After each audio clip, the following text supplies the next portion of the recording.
Hi, David Thexton here, and welcome to this podcast of Everything Business Consulting, brought to you by the ConsultX Business Success Program. This weekly podcast is for those of you out there who are a business consultant and want to improve your skills and success, or you're new to this profession and want to become a business consultant. You may be working in corporate management and you want to get out of the rat race and start a new career, or you may be an accountant or an ex-business owner. The common theme here is that you're looking for a new profession, one that enables you to help business owners plan your own lifestyle, earn a lot of money, and have the option to build a consulting firm if you want to take it further. ConsultX is an online cloud-based business consulting application that has everything you need if you want to become a successful business consultant or a better business consultant. With over a decade of development, ConsultX offers you a unique opportunity to enter the world of business consulting with a complete system ready to run straight out of the box. In other words, once you sign up, you have access to everything you need to build a business for yourself. Get out of the rat race and invest in yourself with your own consulting business, manage your own time, and enjoy a lifestyle business where you are the boss and you and your family benefit 100% from your efforts. ConsultX provides a complete web-based training system where you work your way through at your own pace, learning all the important lessons that we've learned over a decade of being in this profession. The training can be as short as 5 days, or you can space it out over a few weeks. If this sounds like you, then the contact details will be at the end of this podcast. Hi Susan, welcome to our interview section. Susan's based in Whangarei or Whangarei, depends which language you say it in, which is north of Auckland, about 150 kilometres approximately. And she works in Bruce Cowan's consulting firm. She's an associate there. And correct me if I'm wrong, Susan, but I think you've been there for about 3 years, have you? You're exactly right, David. Perfect. So are you all fired up and ready to go? You bet I am. And David, I really appreciate the opportunity to share my experience. That's great. Good to have you on the show. You've been involved in business consulting for some time now, 3 years as we said. Could you tell us a bit about what you were doing before you became a consultant? My husband Andy, a returning Kiwi, and I have been in New Zealand for almost 8 years. And prior to that, we were in Canada, where I was born and raised. I attended McMaster University and majored in sociology. And as the daughter of a chiropractor, it made sense to work in chiropractic offices. I taught in a college setting and managed a software program for 10 years with the Ontario Chiropractic Association. During all of this time, 25 years, I was also doing my consulting business, working with clients one-on-one with their teams, conducting workshops and seminars. During my first year here, I started consulting. Struggled a bit, and eventually took a job as children's ministry facilitator with our church. I realized that I had not given the time to building strong relationships and developing credibility in the community before launching my business. I didn't have a true understanding of Kiwi culture. Since the ministry position was part-time, I started a baking business, selling gluten-free baked goods to cafes to supplement my income. I was originally a cottage industry and grew the business to the point where I needed to move to a commercial kitchen. After reviewing the financials and not having enough passion to continue the business, I decided to close it, looking for an opportunity to consult. I took a course at North Tech and worked as a support worker with Air Attacking Ministries just prior to joining the ConsultX group. Well, that's interesting. I forgot that you had that gluten-free business. I remember I was talking about it when I came up to Whangarei and we met in that motel. So, yeah, good thing you reminded me. What attracted you to business consulting?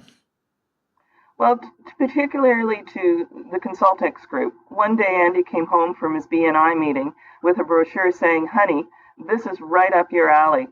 I poured through the material and something inside me woke up. This was what I was searching for. The company had been around for a while, was international, the foundations appeared sound, and there was a great number of resources. Credibility, strength, and experience, an unbeatable combination. I made the call. I met Bruce initially in March of 2014. Has it really been that long, David? And And then you came up to Whangarei with Bruce and held that introductory meeting for the consultant prospects, which Andy and I attended. Even after that, I still needed to learn more. I designed questions that I felt were pertinent and started contacting other consultants. I think I spoke to about 10 and appreciated their realism. I then had the contract reviewed, and I would have to bring over my retirement savings to invest in the business, so a lot of thought had to go into this. Bruce was very attentive and patient over those months during the decision-making process. You and Mandy were gracious, invited Andy and I to conference that August, even before I signed. It was great to meet all the other consultants in person, sit through seminars, and work through goals together. I still have those original objectives. I was impressed with the caliber and integrity of who I was meeting. This was a company I wanted to align myself with. Well, that's really good to hear, and it did take you a few months to get involved, but I think it's important that anybody that's coming into this profession needs to do a bit of due diligence just to make sure it's perfect. Could you tell our listeners what was your experience in your first 6 to 12 months? I signed in September. I opted not to attend training till October as we were in the process of moving house. After training, things that the other consultants and you had said, David, would come filtering through. It took a while to make sense of everything. I watched the videos over and over. I even converted them to MP3s and listened in my car. I can't express how much value the wisdom of not only the old bees, as we called them, but also the newbies. There is incredible strength in our network. All through training, what other consultants were saying about walk-ins intimidated me. And I think you'll remember this, David. I think it was you who said, keep it simple. I just want to learn about your business. The first few weeks after training were spent just getting out there, being doggedly persistent, and yes, getting used to rejection, letting it roll off. Belief in yourself is the insulation on which the rejection can roll off and not be taken in. They're not saying no to you, just the opportunity, which is their loss, and there is someone who's going to say yes. In the beginning, I didn't judge a company by the storefront. They were simply in my territory, and that was it. Bruce and I had done a drive around and determined vague territories, and since I was the first consultant in Whangarei, I got my pick. I chose 3 streets that were easy to walk about. And I really got what you said, David, in training about walking, not driving. I actually enjoyed stopping in and saying hello to business owners I had met or done discoveries with. Some of those became my clients. I actually had 3 clients that were within a block of each other, and that was really cool. So tell our listeners how you actually acquired clients. You've answered a bit of that question. And in the beginning when you first started and how you get them now. Have you changed in the process? Yeah, initially I would sit in my car and talk out loud to myself. Don't laugh too hard. Anyone walking by would think I was crazy. But you see, in all the years that I was consultant, I never had to cold call. Clients came from the seminars I had conducted or by referral. So yes, I had to talk myself into opening the car door, ensuring I had my diary, a pen, and business cards. Armed with a smile, I would do sometimes 10 to 14 walk-ins, take business cards, have amazing chats, book at least 5 discoveries, 3 to 4 follow-ups, and the rest would be no's. I had to do something different to get a different result, and not expect things to just happen. A number of my first prospects were not large enough to work with, but what the experience did was teach me as I tried various approaches, determining what worked. The bottom line, I had to believe that the service I was offering was of value, and yes, I was worth it. I signed my first client in January 2015 after 153 face-to-face meetings. And that's not all initial meetings. There were second and third meetings as well as networking events. One of my clients was originally a walk-in, and the relationship solidified through the Chamber of Commerce. I did 5 proposals before signing my first client. I now acquire clients through networking, seminars, and referrals. So you've truly turned into a business that gets clients from referrals, Yes, as opposed to walking in and doing that process. it takes time to do that, David. Yes. Oh, yes. Yeah. Some people quicker than others, but that's the objective of everybody, is to be able to get to the point where you can almost rely on it, maybe one or two a month. I don't know if you remember the story that I told about. My activity was so intensive in Australia that the effect of all of those dozens and dozens and dozens of meetings that I made ended up giving me. They kind of weren't referrals, but there were people who were just following me up years afterwards. I suppose they were referrals, kind of, and some of them were. But yeah, that's the objective: is to get to the point where you don't have to go out there and chase leads or prospects. They just come to you automatically. Now, you've used the ConsultX Business Success Program from the start. Could you describe to our listeners the benefit that you've gained from it? Sure. I think the biggest benefit is the ability to have all the client meetings in one program, starting with client acquisition. I have a small laptop I use for discovery meetings, which is more discreet. It works really well, especially when you're meeting the prospect in a cafe or coffee shop. From the very beginning, I utilize the client one-to-one meetings to keep track of what we do each meeting, questions that are raised, and thoughts for the future. As we are meeting weekly, I simply title each meeting and date and then print it out at the end of the month. I don't know about you, David, but there are times when I'm hard-pressed to remember everything. There are also times when the business plan process needs to be put on hold for a few weeks. Say an employee quits and you have to go through the hiring process. The notes are not something the client sees. They're for my record and provide a history. Having the ability to make modifications to the business plan is great. After I have written up the session notes, they are distributed to the team, and when we meet again, I have 2 printed copies, one to be signed off on and one for them to keep. This way, when the business plan is finally produced, the review doesn't take half as long. As we have numerous roles in the relationship with our clients, the wheel analysis is really good to assist in taking care of the whole client, not just the business needs. The task list enables us to be on top of implementation, and now with the notifications, there's no excuse for not getting things done. I make it a practice to go through the items in detail quarterly to ensure we're on track and can make any changes. That does not mean we don't review it each month, but we may be only working through a few of the tasks in that particular month. Another aspect is the ability to import data from various accounting programs. I'm also an advisor on Xero for my clients, which enables me to go in and review their financials in more detail. I've used a number of the resources over the years for seminars I do with my clients, like time management and leadership. When I took on a couple of mentoring clients, it was great to be able to have those resources on hand as well. One of the best things is that I don't have to write my own material anymore, David, like I did in Canada. I have to admit, I went into ConsultX on the weekend, and I was amazed at everything that was there, as I normally just go in and work where I need to work. On the whole, I think ConsultX pretty much provides what I need to do my job. That's very nice of you to say that. The check's in the mail. No, I'm just joking. I'm just joking.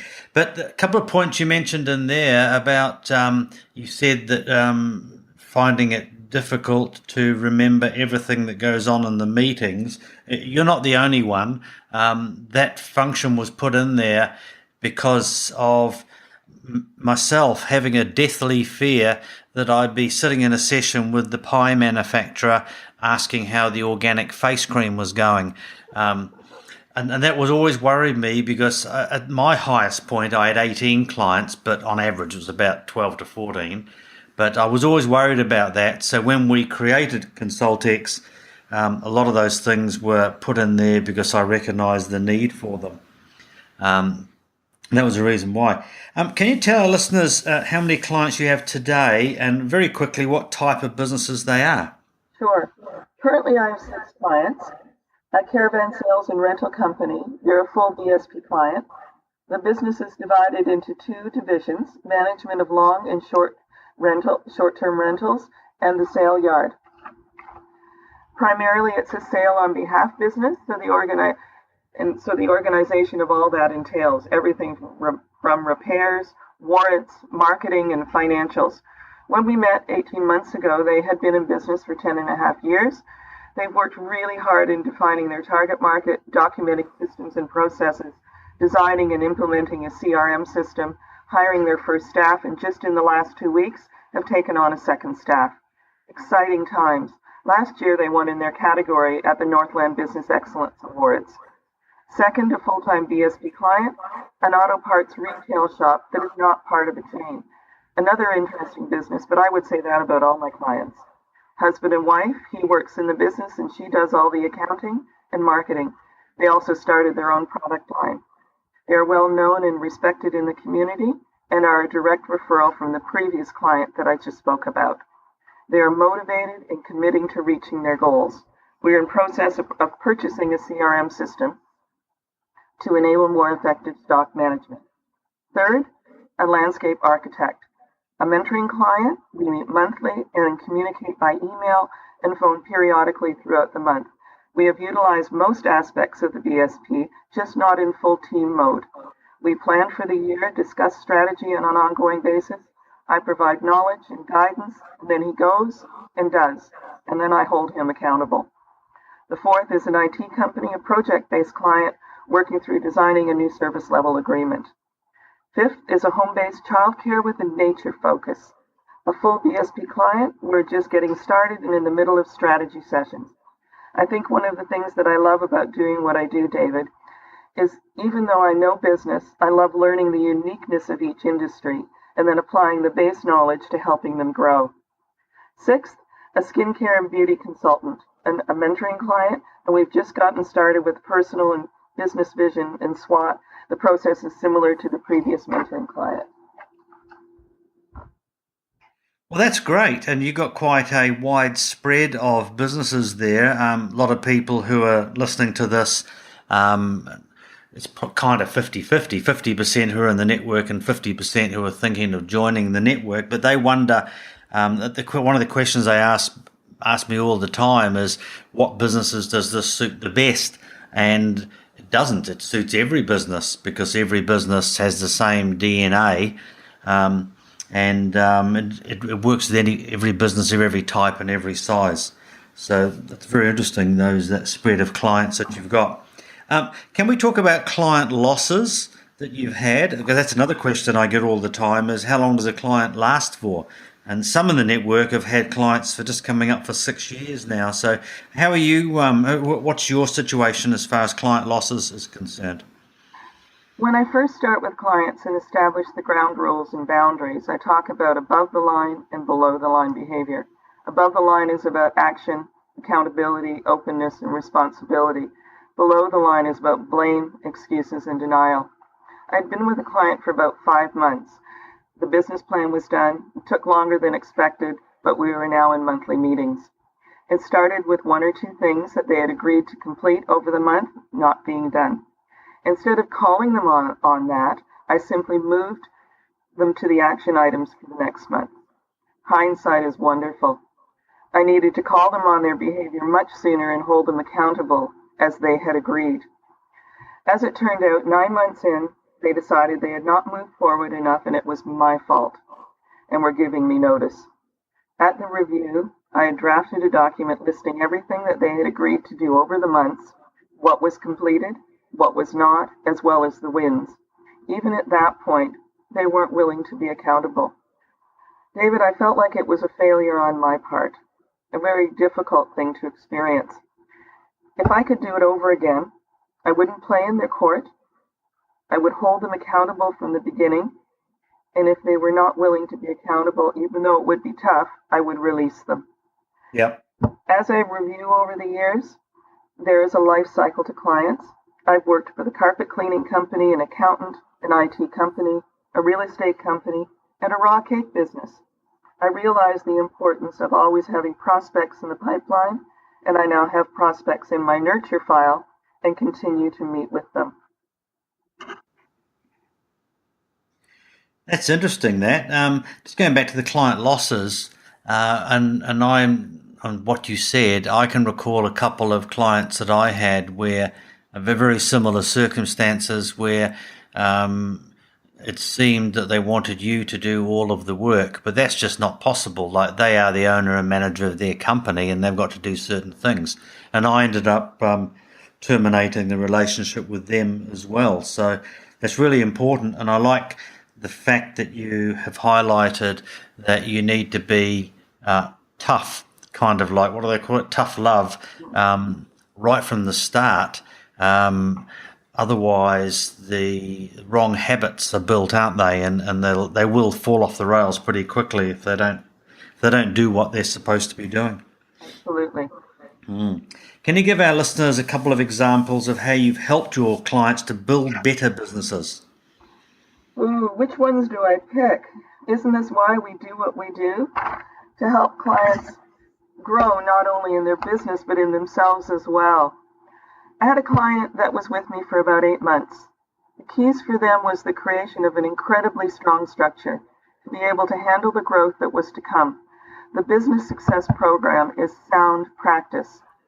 Through the formation of all the components of the business plan and consistently explaining the why of each area, there was complete understanding. The structure could be created. Through the structure, the documentation of all the systems and processes, as well as the adherence to checklists, effective planning, preparation, and time management. Another aspect was being the sounding board for her, asking the right questions so that she could make intelligent decisions. A very wise man told me more than once, if the client doesn't say it, it's not true. And that's for you, Bruce. Are you listening? She wants to try her wings for a few months and then we'll catch up. With another client, the understanding of culture and how to improve it. When we had our first team meeting to do the SWOT and business vision, it was the first time team members were invited to make suggestions that would impact the business. It took time for them to feel comfortable enough to share, but they did. Just that had an impact on the business. Following from there, each staff had small projects to work on over the next few months while the processes were being documented. Through that time, we implemented 15-minute weekly one-on-ones with each team member. Providing encouragement and guidance during those months was important as the owner gained confidence in his communication abilities. Production and accountability increased. That's a good example, that. Really good. Can we go back a little bit and just talk about the average lifetime of your clients? Yep. My longest client has been 2 years, and that particular client they want to meet this week just to see how the last 3 months have gone, because we agreed that we might meet quarterly just to keep them sorted. My shortest client is 5 months. The average is a year to 18 months. Okay. Could we go a little bit sideways here? And something you mentioned earlier on about wheel analysis. Are you using that for any of your clients? I am. Could you tell our listeners just a little bit about that and how it's benefiting them? Well, because there's 2 different types of wheel analysis, one is a personal one and one for the business. The business one sort of looks at everything you've done in the business plan and how you're tracking it. For me, it's the visual of rating themselves between 0 and 10 of how they're tracking. And if I don't necessarily use this quarterly, but about every 6 months we go back and say, okay, how are we going? It's kind of like the task list in the implementation plan. It just keeps sort of checks and balances in place. And for the personal one, we don't always, it's like going back to the personal vision.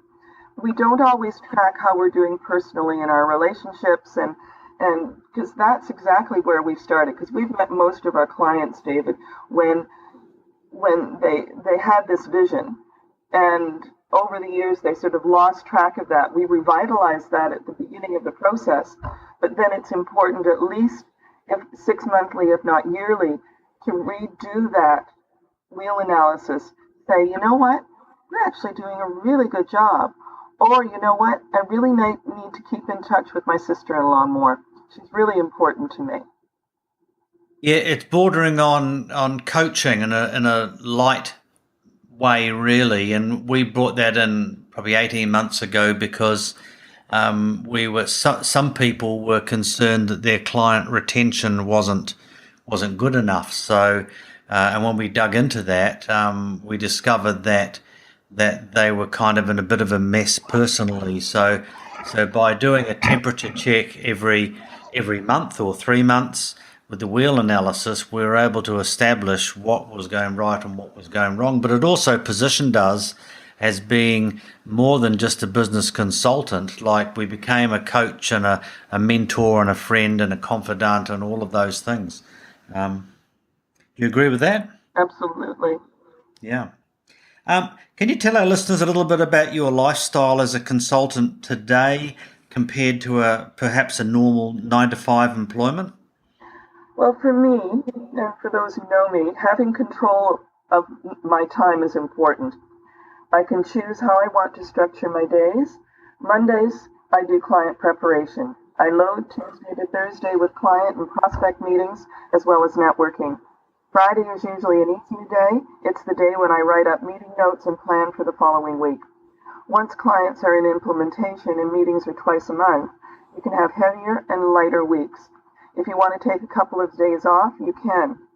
I also love the fact that when I'm doing client work and I need to shift gears, I can go sit in the hot tub for 20 minutes and clear my head. One thing that is different when you're working from your home office is time management and being strict about what and how long you do something. Keeping spreadsheets to log the time you spend on each client, being careful to keep distractions to a minimum, and turning your phone on silent, closing email, etc. for at least an hour at a time. That stuff is really important, for me anyways, to keep on track. Yes, it's great, isn't it? And Mandy, who's my wife, to those who are listening, but we found that too. Like, at the moment, we're working all the hours that there are because we're converting the business from a franchise over to a subscription business. But it's the same thing. If we want to take an hour off and go and do something, or perhaps take a 4-day weekend or 3-day weekend, the opportunity is always there. And there are people in the network. I know Bruce has got a boat, and he likes to go out in his boat every now and then, doesn't he? He does. Yeah. So yes, it's a very different world than the 9-to-5 world. You can build your consulting business around other things as opposed to just being trapped in that 9-to-5, or more like 8-to-7 in a lot of cases with people. Could you give our listeners your advice on the best way to enter the consulting profession and why? I think first and foremost is do your research. Research the company, what do they offer in training and resources, speak to other consultants. Ask yourself, why do you want to do this? Also, do I want to do this by myself? Do I want to write my own material? How strong am I in that department? I think it's important to be able to delegate things. Are you willing to do whatever it takes? I think that's one of my favorite terms. It's not easy, and no one else will do the work for you. But the reward is great. That's good to hear. You said do research. You know, how a lot of this came about, Susan, was back in 2005 when I decided that I wanted to move into the consulting profession. I had a look around the whole world for about a month using Google and Yahoo and other search engines of the day and everything, and I couldn't find anything that I liked. So that was how this program started to be built, and I built it for me, not for anybody else. And it wasn't until 5 years later that other people started to get involved through franchising. So yeah, do go out and do all your due diligence and everything. That's really important. And to close the interview, can you give our listeners a couple of gold nuggets of advice that will help them in their consulting career? Really see your purpose.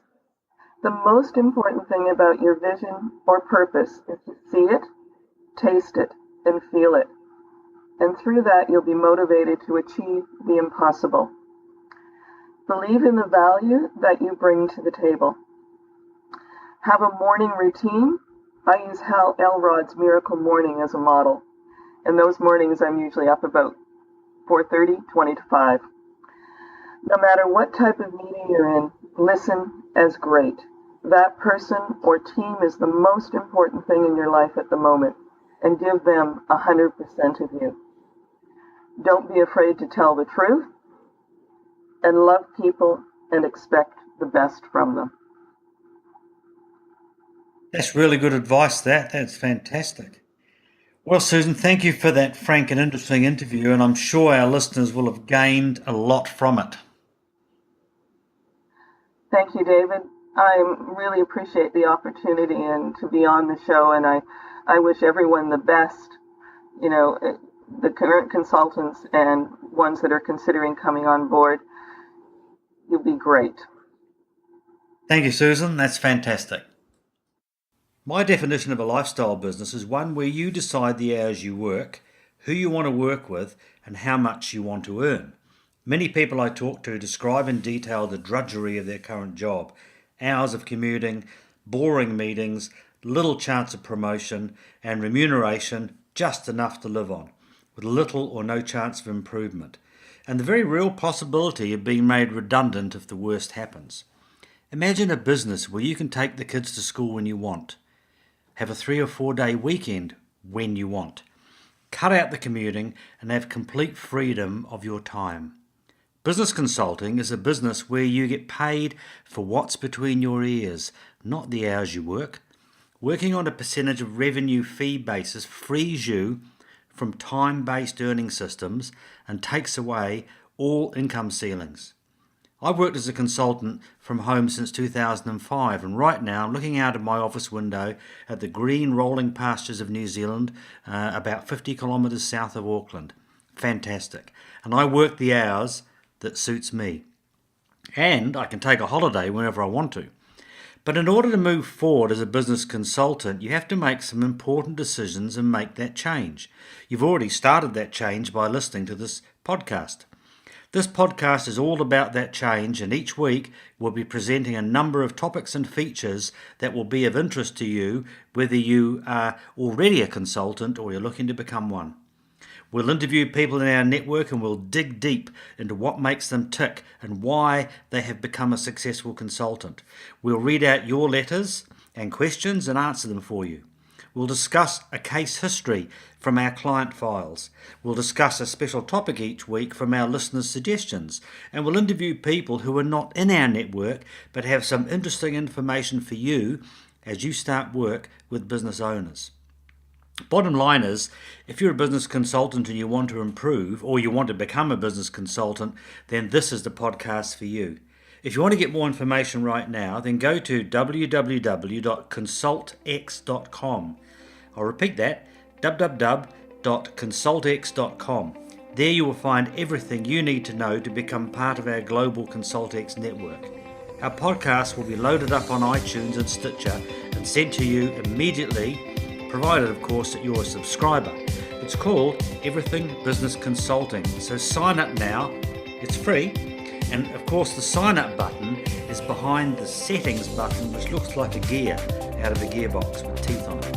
Well, thanks for listening, and we'll see you on the next episode of Everything Business Consulting.